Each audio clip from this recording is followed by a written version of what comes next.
this episode begins with Elias already in the ring, saying he's the most valuable person in WWE. And he says that he will be more valuable once he becomes Intercontinental Champion. That being said, Elias gets a title shot against Seth Rollins at Money in the Bank. Yes, he does his usual stick. He sings the song WWE stands for Walk with Elias. He said that everyone will know that when he becomes Intercontinental Champion.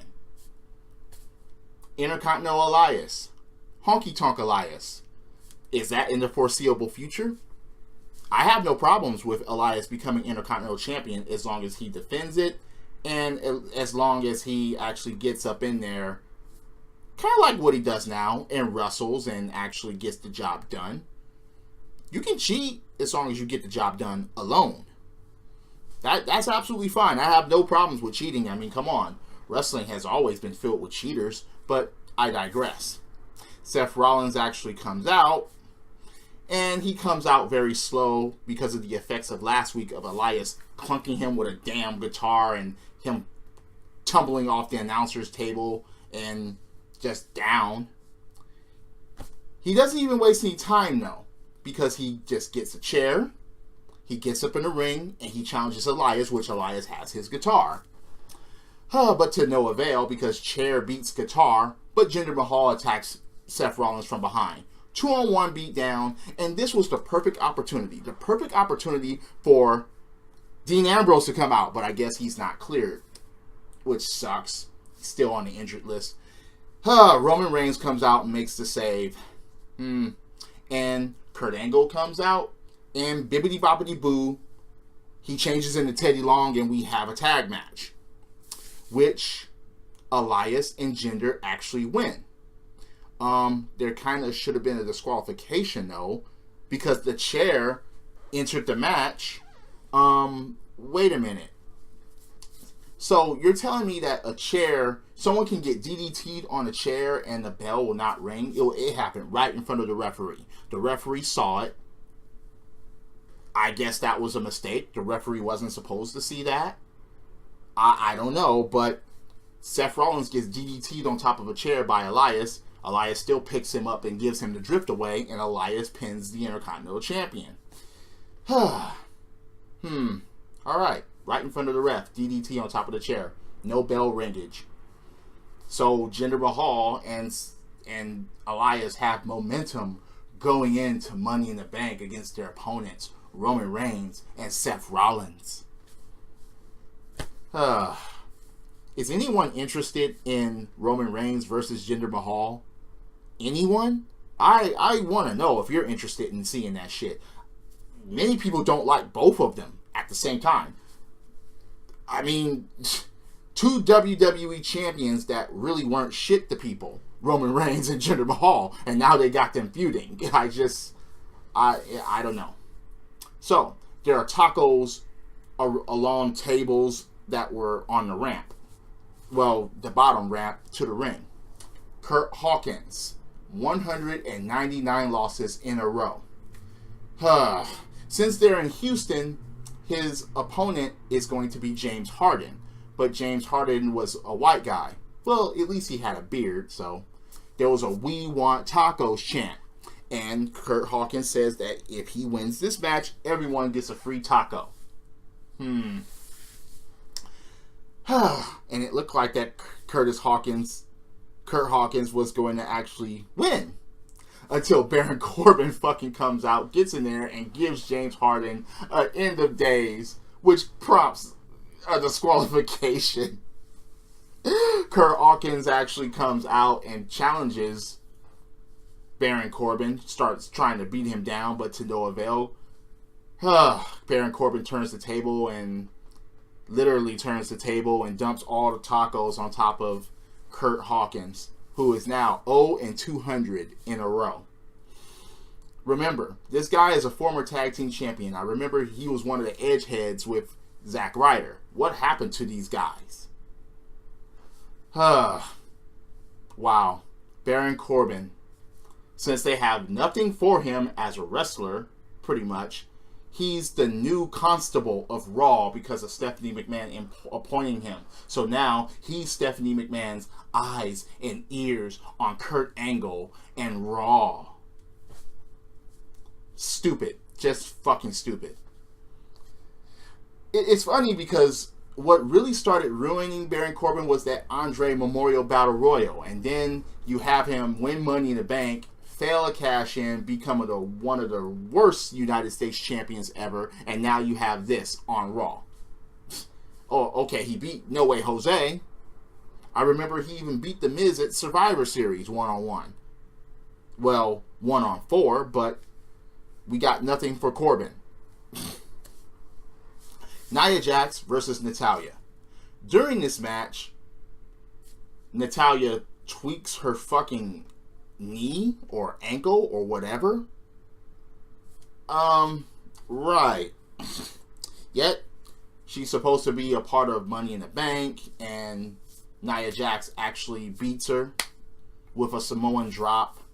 Oh, Nia Jax was wearing the belt, by the way. It just didn't fucking look right. Yes, it had the extender on it, but it just didn't fucking look right. Just make a longer fucking strap.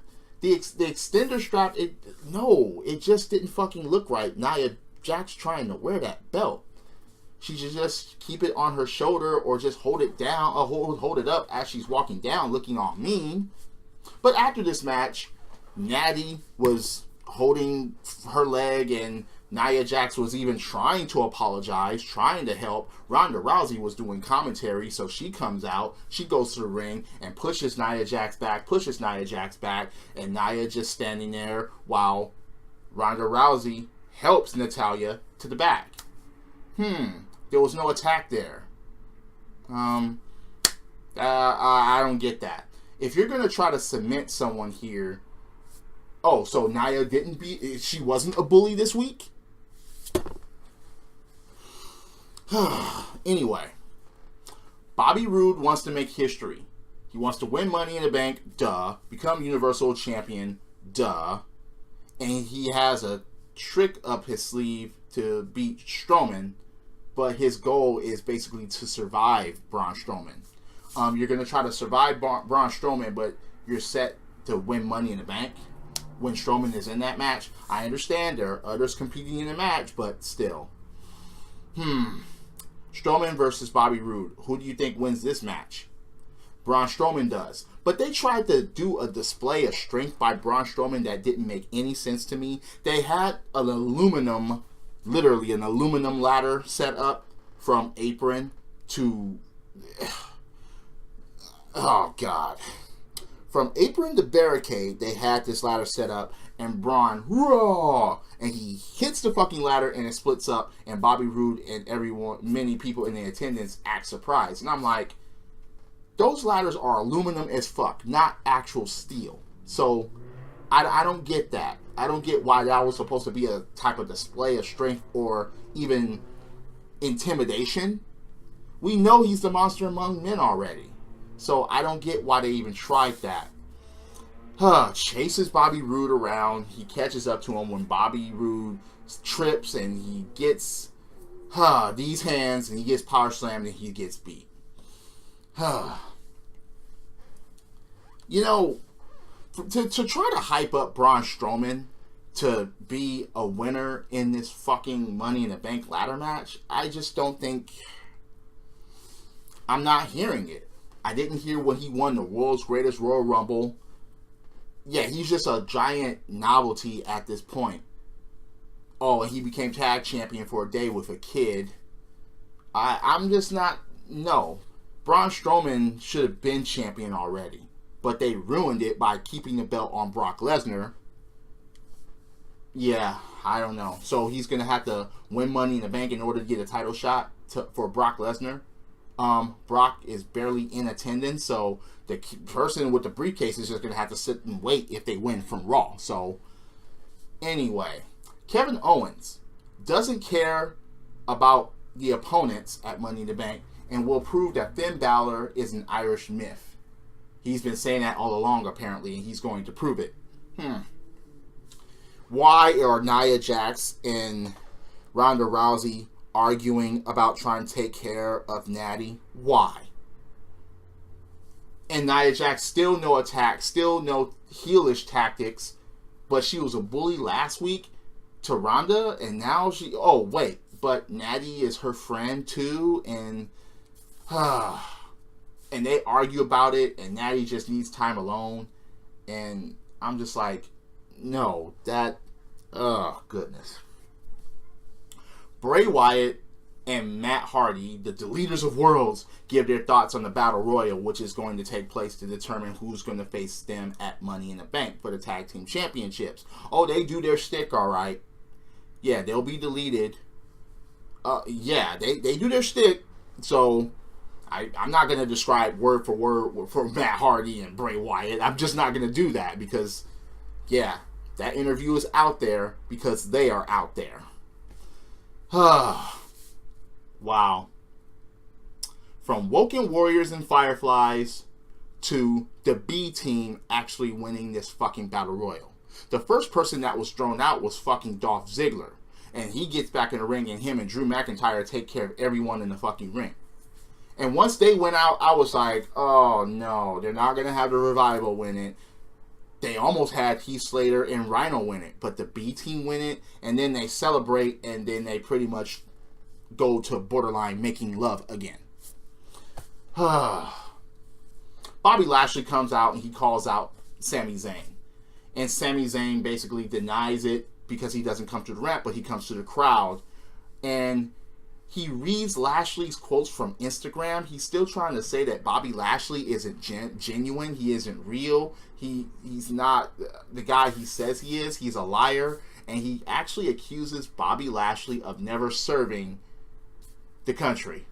Never being in an army. Never being in the armed forces. I'm like, you're barking up the wrong tree there. That's ridiculous, Sammy. And then the segment ends. So now, this is basically going to set up the destruction of Sami Zayn.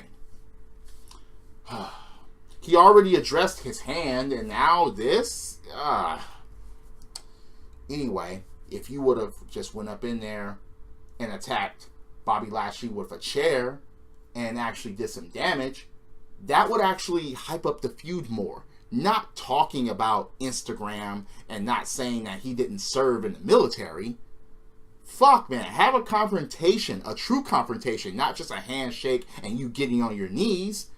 It doesn't make any sense. Oh, are they going to save it for next week? Please. No. I'm not hearing all of this from Sami Zayn and Bobby Lashley. There should be more to it. And more, I mean physical. At least Sami Zayn should battle and brawl, and Bobby Lashley should make a mistake and get hit by a chair, and Zayn should get the advantage. Or you should have the other way around, where Sami Zayn is getting destroyed by Bobby Lashley, and Zayn track meets. Something physical, not this Instagram / accusation of not being genuine shit. So, Jinder Mahal says Roman Reigns is bitter and jealous. Roman Reigns says, okay, look at my resume. What has Jinder Mahal done? Jinder Mahal is a former WWE and United States champion within a year's time after being a joke from 3MB. So I gotta admit, that's a bit of a turnaround from what he was before. But Roman Reigns was like, look at my resume. Yeah.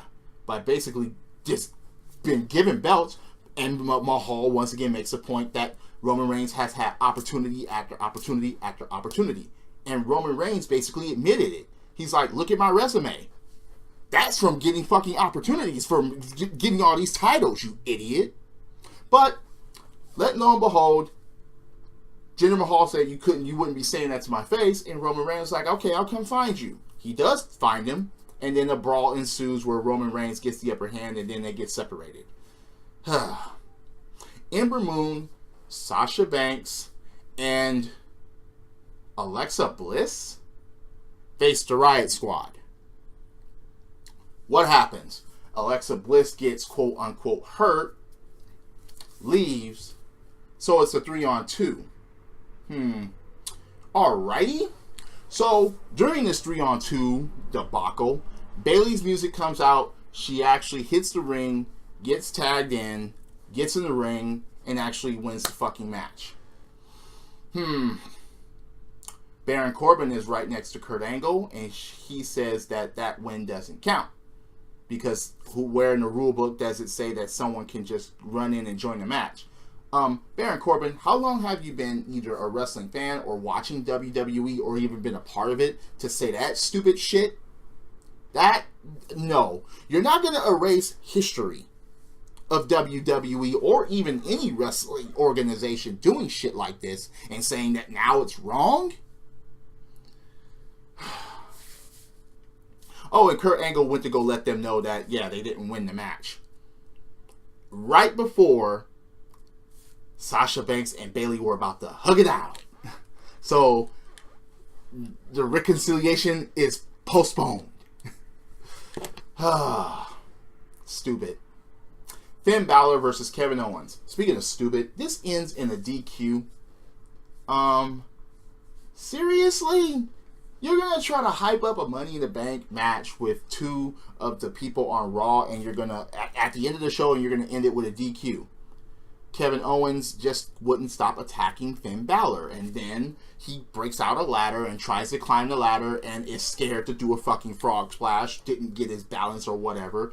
Finn Balor wakes up, gets advantage, lays out Kevin Owens, and what does he do? He goes almost to the very top of the ladder and hits the coup de grace from the ladder, and that basically ends the show. So frog splash, no. Coup de grace, yes.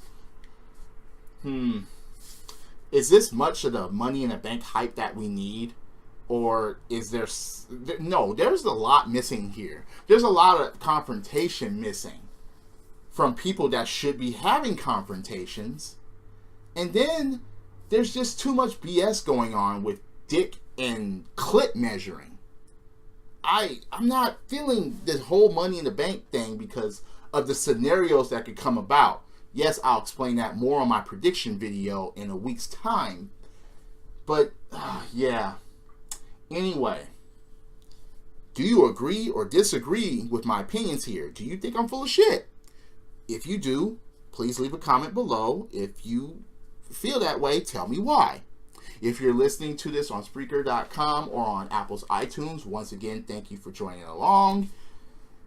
And if you're on YouTube, as always, hit that like button, hit subscribe, set up those notifications. I'm always open for a debate about wrestling, and this debate, I don't know. Are any of you out there going to watch this video and watch WWE and say, no, you're wrong, WWE is the shit, and I'll defend it to the end? No, I will not defend WWE to the end. I just won't. No matter, no, you got to call out their shit. Even if it's an opinion, you still have to call that shit out and have a debate about it. Anyway, drop kicks, body slams, throwing motherfuckers over the top rope, both feet hit the floor. Yes, I'm a wrestling fan. This is the theme, and the theme is go. Credits.